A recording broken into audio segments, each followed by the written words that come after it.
Selamat datang kawan-kawan semuanya di channel Riam Biru. Terima kasih banyak untuk kawan-kawan semua yang sudah berkenan hadir di channel ini. Support dan dukungan apapun, terima kasih banyak dari kawan-kawan. Baik, kali ini ada satu cerita datang dari Mbak Sofi di Kuningan, Jawa Barat. Mbak Sofi menceritakan tentang satu pengalaman horor yang pernah dialaminya sekitar tahun 2010 lalu. Jadi sebelum tahun 2010 tersebut, Mbak Sofi itu ceritanya nyantri. Dia itu mondok gitu ya. Dan kurang lebih waktu itu udah sekitar 5 tahun mondok. Tapi karena suatu alasan. Jadi orang tuanya atau ibunya Mbak Sofi itu sakit. Dan waktu itu udah kurang lebih sekitar 3 minggu. Hampir 1 bulan itu sakit.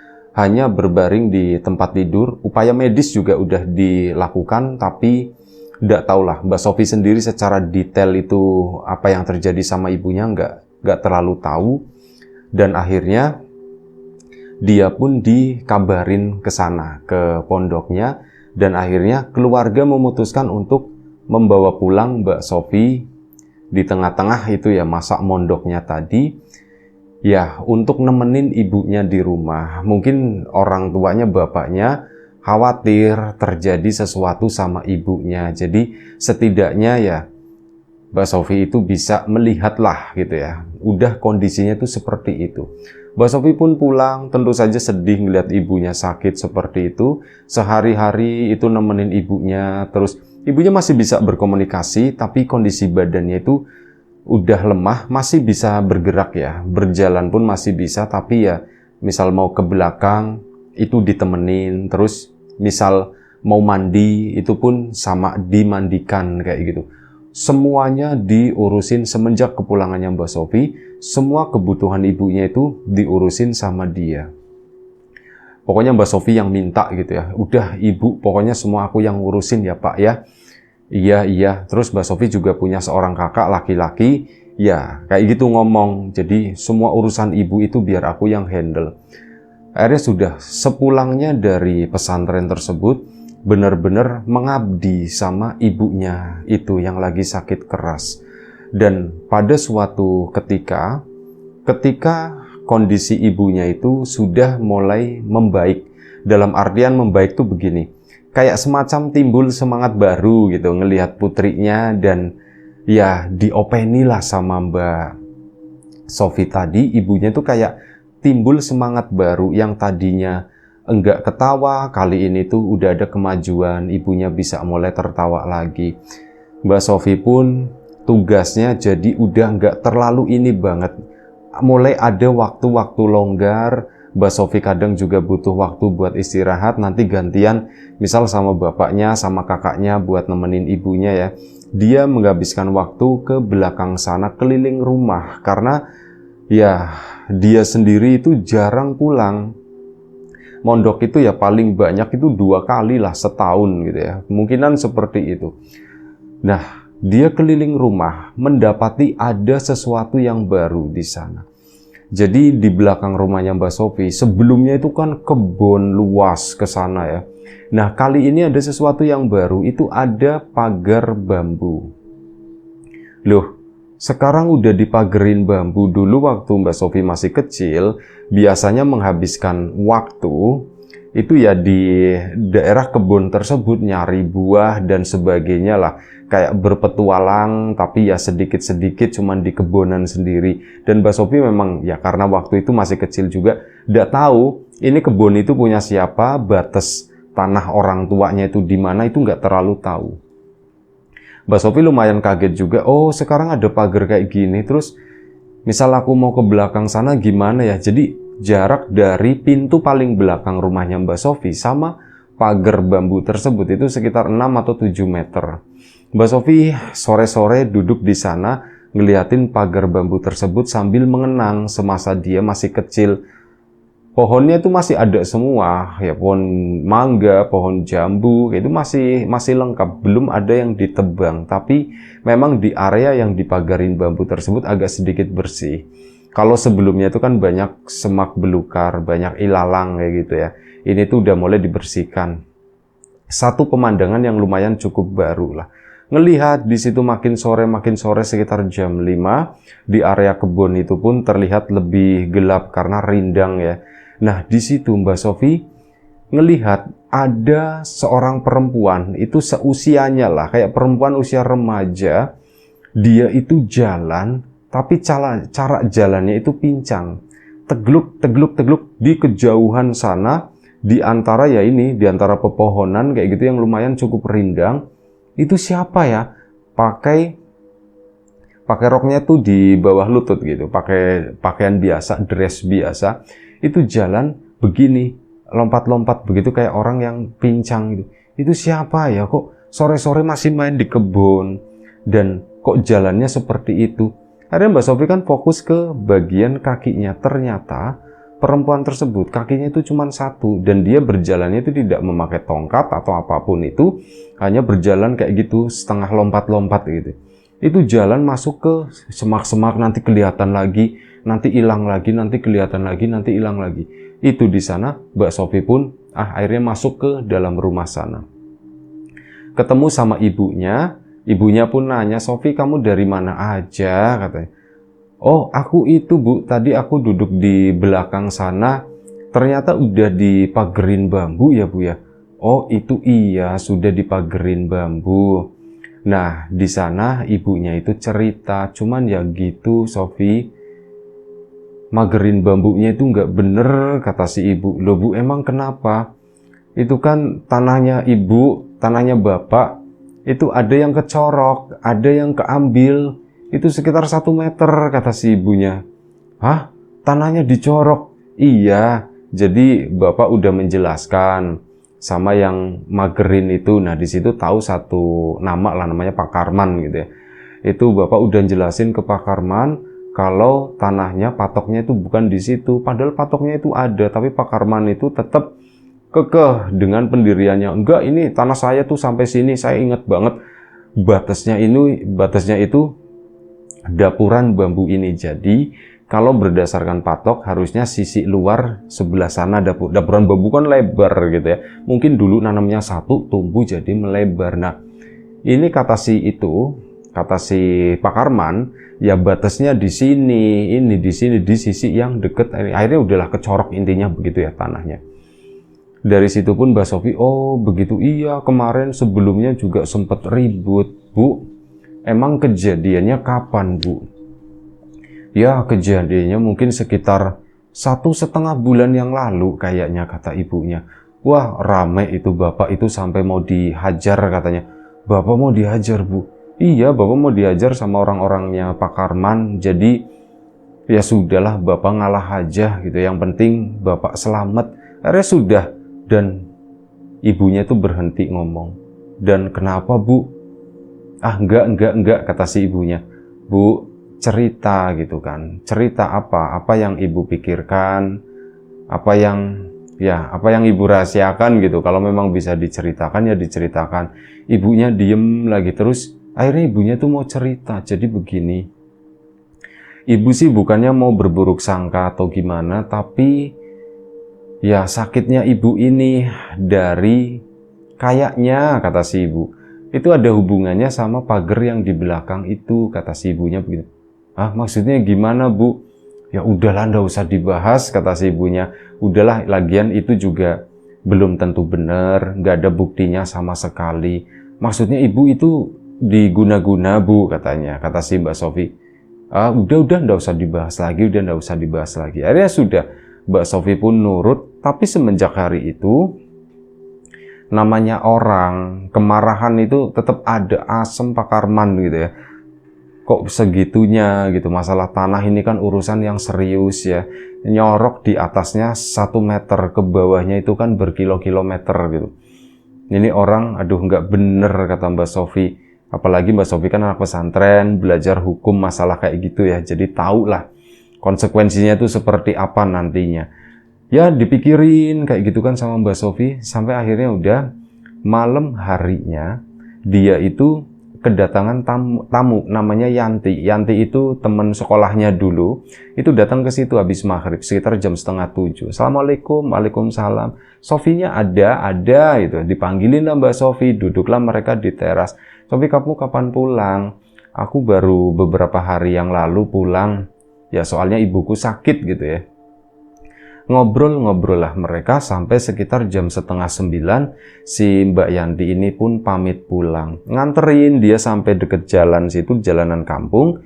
Si Mbak Yanti berlalu, Mbak Sofi balik lagi. Saat perjalanan balik, itu kan samping rumahnya Mbak Sofi kelihatan yang gelap ya.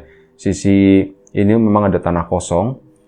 Nah, di situ untuk kedua kalinya dia melihat perempuan yang sama, yang jalannya itu pincang, karena bajunya itu kan warnanya putih, warna terang, itu kan jadi kelihatan banget. Ih, loh kok perempuan itu lagi, kata si Mbak Sofi. Akhirnya dipanggil, Mbak gitu kan, Mbak. Cuman dia tuh berlalu cepet banget, tep, masuk ke area kebun tersebut. Nah, setelah masuk ke area tersebut, dari tadi kan manggil-manggil Mbak Sofi, bapaknya mungkin denger atau gimana dari dalam keluar. Sofi, kamu manggilin siapa? Itu Pak, tadi ada orang di sana, malam-malam gitu kan. Orangnya siapa di kebun situ? Udah masuk kata bapak. Iya Pak. Mbak Sofi pun tahu apa yang dimaksud bapaknya itu. Dia pun masuk ke sana. Setelah itu bapaknya nanya lagi, kamu ngelihat apaan? Udah tahu Pak, aku ngelihat perempuan yang jalannya pincang, kata si Mbak Sofi. Ah, itu bukan orang, kata bapak. Hah? Bukan orang Pak? Iya, itu bukan orang. Lagian siapa perempuan malam-malam di kebun kayak gitu? Iya juga sih Pak, cuman memang aku sebelumnya Pak, aku juga ngelihat perempuan itu Pak. Ini kedua kalinya. Waktu itu tuh kemarin, hari ini sore tadi, aku duduk di belakang rumah, aku ngelihat dia Pak. Ya di luar sana, di luar pagar bambu tersebut. Kata si bapak, udah ya, nggak usah digubris, kata si bapak. Itu bukan orang. Bapak itu negesin kayak gitu. Dan Mbak Sofi akhirnya mikir, iya Pak, udah kamu fokus aja nemenin ibu dan yang lain-lain. Yang seperti itu nggak usah diurusin. Iya Pak, baik Pak. Udah. Meskipun mulutnya Mbak Sofi mengucapkan iya, tapi pikiran itu berbeda. Dia jadi mikirin siapa ya itu ya. Kalaupun memang dia bukan orang, terus ada maksud dan tujuan apa, kok dia dua kali memperlihatkan diri ke aku? Kira-kira apa ya mau dia ya? Apakah ada sesuatu yang mau dikomunikasikan atau cuman sekedar nakut-nakutin doang, pikirnya Mbak Sofi. Kalau cuma nakut-nakutin doang, aku nggak takut, pikir dia gitu ya. Aku nggak takut. Dah, nanti kalau misal ketemu lagi mau tak ajak ngomong, katanya begitu. Dan waktu pun akhirnya berlalu, malam itu tidur seperti biasa. Beberapa hari kemudian, kondisi ibunya tuh makin membaik. Udah mulai sering duduk. Mbak Sofi juga seneng karena makan ibunya juga mulai bertambah. Tapi badan emang masih kurus dan lemes gitu. Keluhan sakit pun juga udah hampir makin jarang gitu. Ritmennya itu makin nggak seperti sebelumnya itu yang dikit-dikit aduh sakit gitu. Ini tuh udah mulai membaik. Nah, beberapa hari kemudian Mbak Sofi itu duduk di sana di belakang. Kali ini tuh siang hari, sekitar jam 1:30. Hari itu lagi panas-panasnya, cuman begitu keluar itu di belakang itu silir-silir. Apalagi di sana itu kebun yang rindang, kena angin lewatin daerah yang adem begitu, itu kan jadi lebih dingin gitu ya, udaranya tuh jadi lebih enak. Dia duduk ke sana, duduk dan melihat ke arah depan, ke arah kebun, dan si perempuan itu muncul tiba-tiba, itu ngelihat ke arahnya Mbak Sofi, dan dari kejauhan sepertinya perempuan tadi tuh ngajakin ketawa. Perempuan itu tuh ketawa di sana, senyum atau tertawa, dan Mbak Sofi pun akhirnya begini kan, itu dia lagi, dia ketawa. Mbak Sofi pun ketawa dan dadah begini. Terus apa? Si perempuan tadi tuh mendekat, ya dengan jalan seperti itu yang susah, mendekat ke arah pagar bambu. Mbak Sofi yang penasaran, dia pun mendekat ke arah itu. Mbak, gitu kan, dipanggil. Iya, kata si Mbak tadi menjawab. Mbak Sofi pun mendekat. "Mbak, ngapain gitu? Mbak lagi nyari apa di situ?" Aku lagi nyari mangga," katanya.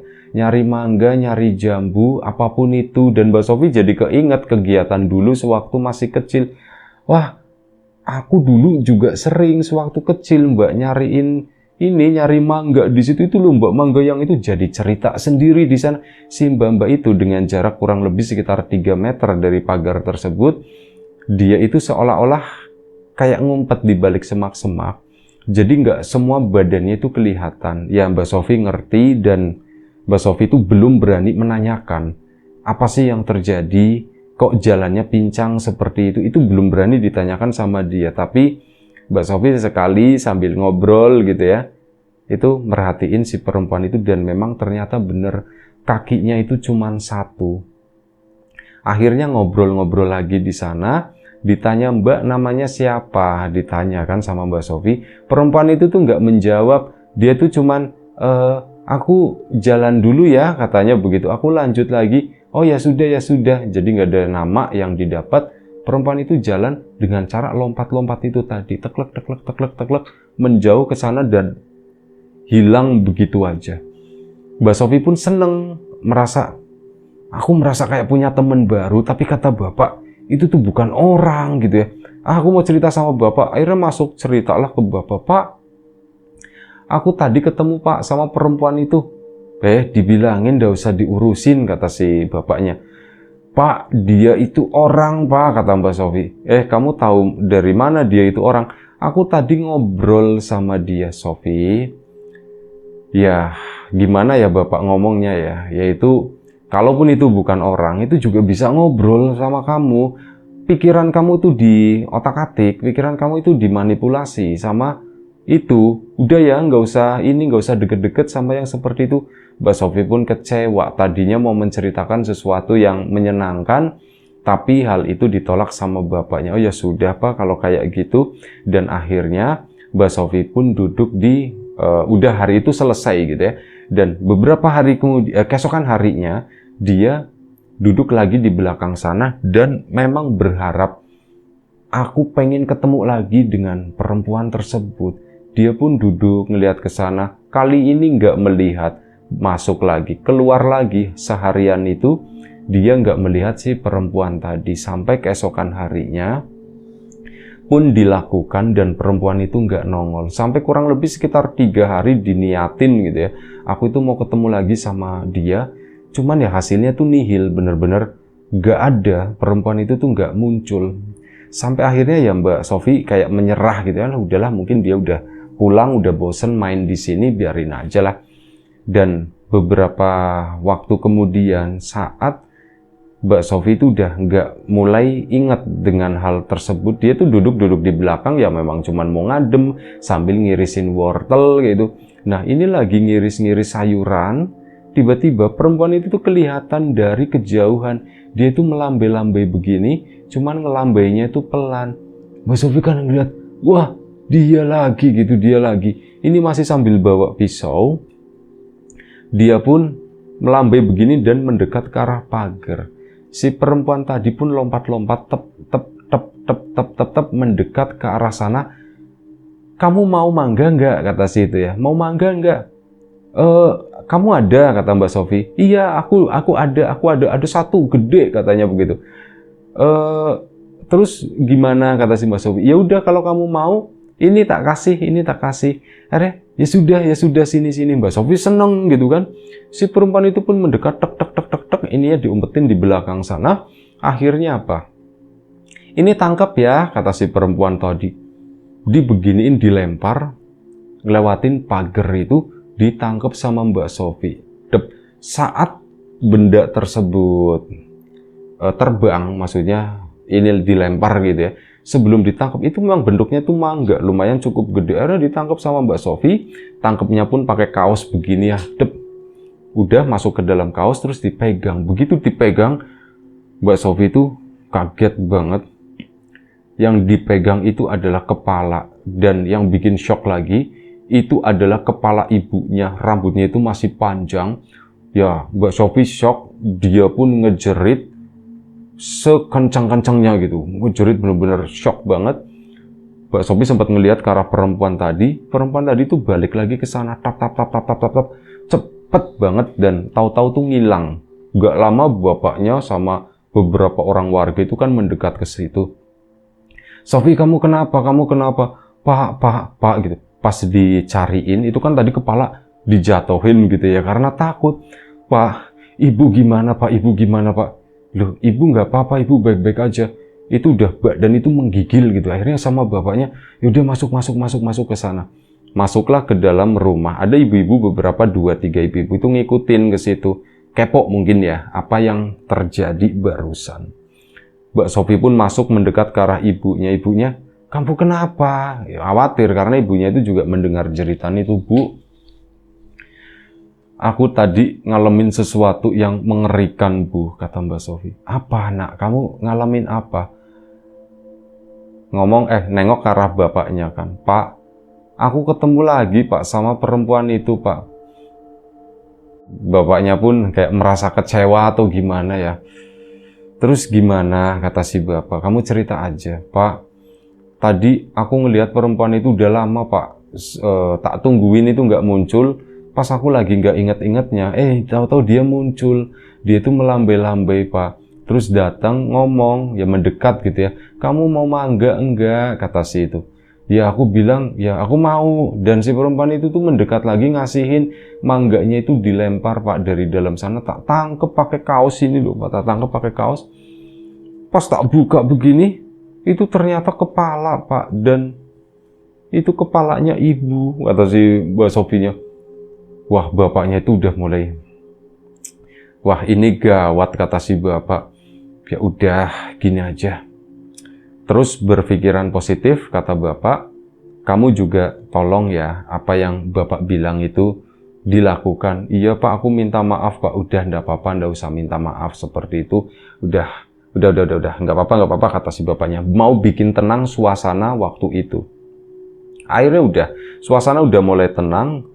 Ternyata bapaknya sehabis mengalami kejadian tadi, bapaknya itu konsultasi dengan seseorang. Jadi di daerahnya Mbak Sofi itu ada pasangan suami istri, punya anak udah 2 gitu ya, usianya sekitar 40 tahunan. Mereka itu suami istri sama-sama praktisi, ya sama-sama orang yang dianggap mengerti hal-hal semacam itu, hal-hal gaib dan klinik sebagainya. Itu diceritakan sama bapaknya, dan pasangan tersebut itu datang, kebetulan rumahnya memang nggak jauh. Datang ke tempatnya Mbak Sofi, ini malam harinya, sekitar jam 8. Di situ dilihatin sama istrinya gitu ya, si suaminya sama bapaknya itu ngobrol. Bapaknya itu menceritakan, si Mbak Sofinya ya melengkapi cerita gitu, sambil ngangguk-ngangguk begini melengkapi cerita. Istrinya itu ngeliatin Sofi terus, bener-bener diliatin terus. Setelah itu baru nanya gitu kan, Mas, Mbak, ini tuh kira-kira apa sih yang sebenarnya terjadi sama kami? Kata si istrinya itu langsung jawab tegas, ini masih hubungannya dengan yang sebelumnya, Pak. Yang kasus itu yang Bapak ribut-ribut itu, katanya. Hah? Masih belum selesai juga, kata Bapak Mbak Sofi. Iya, masih belum selesai, dianggap belum selesai. Dan ini kasihan sama Sofi, nanti dia yang kena, katanya begitu. Loh, maksudnya gimana, Mbak? Ya, Sofi itu lagi ditarget, dia itu lagi mau diteror dan sebagainya. Ya, melalui sosok-sosok, yaitu baru satu, sebenarnya itu banyak, kata si Mbak Sofi. Kata si ibu tadi, sebenarnya itu banyak, tapi yang dilihat sama Sofi itu baru satu. Perempuan berkaki 1 yang ngelempar mangga, ternyata itu adalah kepala ibunya. Ya itu udah jelas Pak sebenarnya, ya memang yang ditargetin kayak sakitnya ibu itu juga masih berhubungan dengan hal ini. Tapi di sini saya nggak nyebut nama ya Pak ya. Tapi kemungkinan besar, nggak 100% benar, tapi kemungkinannya itu ke arah sana, kata si perempuan tadi. Mbak Sofi di situ masih berpikir, ya aku sebenarnya nggak terlalu percaya dengan hal seperti ini. Karena apa? Ini jatuhnya itu udah fitnah. Takutnya jatuhnya fitnah. Kan cerita-cerita seperti itu bisa dibikin gitu kan. Nah ini tuh bisa jatuhnya tuh fitnah Bapak sama orang yang bermasalah sebelumnya, Pak Karman gitu. Arahnya tuh ke sana. Ini takut-takutnya ya terjadi seperti itu, cuman Mbak Sofi nggak berani membantah atau apapun itu. Dan setelah itu, jadi gimana ditanya begitu kan? Ya, kami bantu sebisanya ya Pak ya. Baik, terima kasih. Nah di situ Mbak Sofi itu dibikinin kayak semacam air yang udah didoakan. Ya ini nanti kamu sebelum tidur diminum ya Sofi. Iya Mbak Sofinya cuman seperti itu. Malam itu si dua orang tadi pun akhirnya pulang. Air itu diminum sama Mbak Sofi. Nggak disangka-sangka malam harinya kan tidur sama ibunya. Ini tiba-tiba Mbak Sofi kebangun saat lagi tidur, mata itu melek ngelihat ke arah kanan. Ada perempuan yang di kebun itu udah berdiri di sampingnya dan dia itu ngomong sepertinya marah. Kamu kenapa nggak ditangkap mangganya? Kenapa kamu lempar? Mbak Sofi pun ngelawan. Itu bukan mangga. Itu kepala ibuku, kata si itu. Itu kepala ibuku. Itu bukan mangga, jadi aku lempar. Itu kepala ibumu, kamu ngelihat jadi... Iya, aku ngelihat semuanya. Kamu itu bohong, kamu itu bohong. Ini bukan. Nah, itu ditunjukin lagi sama si perempuan itu. Dan itu kepala ibunya. Mbak Sofi nengok ke samping. Mohon maaf ya. Ibunya itu kepalanya udah ndak ada. Di situ langsung ngejerit-jerit. Dan ternyata Mbak Sofi itu posisinya bermimpi. Ini dibangunin sama bapaknya. Sofi bangun. Ibunya juga ikut bangun. Kamu kenapa nak? Kamu kenapa nak? Kamu mimpi ya? Kamu mimpi buruk ya? Iya Bu, iya Pak, aku mimpi buruk Pak. Diceritakan semuanya. Aku itu mimpi begini Pak. Ya sudah. Sabar ya. Dan anehnya, jam 3 pagi kejadiannya itu mimpi itu sekitar jam 2. Mbak Sofi udah nggak bisa tidur lagi karena takut. Jam 3, pintu ada yang ngetok. Tek. Ternyata itu apa? Suami istri tadi datang ke sana, nuwun sewu. Mohon maaf, kami datang pagi buta seperti ini. Iya Mas, kenapa Mas? Boleh saya masuk? Katanya begitu. Oh iya silakan. Akhirnya masuk si istrinya ya gitu ya. Karena perempuan menuju ke kamarnya Mbak Sofi sama ibunya. Sofi keluar sebentar, kata si mbak tadi. Akhirnya Mbak Sofi pun keluar ke sana. Sofi ikut ke belakang katanya. Loh ini Mbak mau diapain Mbak? Ini mau diapain? Udah Pak, tenang aja Pak, kata si suaminya. Akhirnya ke belakang sana, bapaknya pun ngikut, ibunya khawatir ditemenin sama kakaknya. Bu, udah di sini aja. Akhirnya mereka ke belakang di situ, di sana melihat si perempuan tadi sudah berdiri di balik pagar. Sebelumnya kan di sana ya, di luar pagar ini tuh udah masuk ke tanahnya si Mbak Sofi. Nah, di situ ditanya sama si suami tadi. Si perempuan tadi itu seperti sudah nggak bisa bergerak apapun. Kamu suruhannya siapa? Ditanya begitu kan.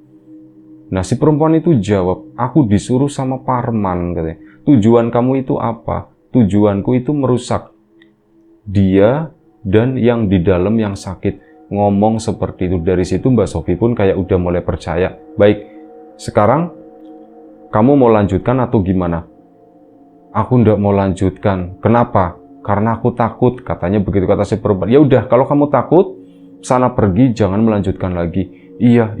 Akhirnya apa? Dia pun kayak dilepas lagi, jalan lompat-lompat ke sana, lompatin pagar, slep kayak terbang begitu. Di situ tuh si Mbak Sofi, bapaknya itu juga ngelihat, ya cuman bisa geleng-geleng gitu doang. Dan si suaminya pun bilang, ya seperti itulah dan semoga ini yang terakhir, kalian itu nggak diganggu lagi. Alhamdulillah setelah itu singkat cerita aja, Mbak Sofi udah nggak mengalami gangguan, ibunya Mbak Sofi pun beranjak membaik. Dan ya makin kuat dugaan itu kalau itu adalah semacam santet atau apapun itu gitu ya. Dari pihak Pak Parman untuk nyerang keluarganya Mbak Sofi. Itu aja satu cerita dari Mbak Sofi di Kuningan sana. Terima kasih banyak. Kawan-kawan di rumah, terima kasih atas support dan dukungannya apapun itu. Kawan-kawan subscriber, kawan-kawan membership, kawan-kawan yang udah kasih support dalam bentuk super thanks ke Riam Biru, terima kasih. Kawan-kawan yang udah ngasih like, udah nge-share ke yang lainnya juga. Kawan-kawan yang udah ninggalin komentar, juga terima kasih. Kawan-kawan yang sudah membeli bawang gorengnya biji, tentu saja terima kasih banyak. Doa terbaik dari kami untuk kawan-kawan. Semoga selalu diberi kemudahan dalam hal apapun, termasuk kemudahan dalam hal rezeki. Yang sakit segera diberi kesembuhan, yang sehat tetap dijaga kesehatannya. Selamat menunaikan ibadah puasa bagi kawan-kawan yang menjalankan. Jaga kesehatan kawan-kawan semuanya. Assalamualaikum warahmatullahi wabarakatuh.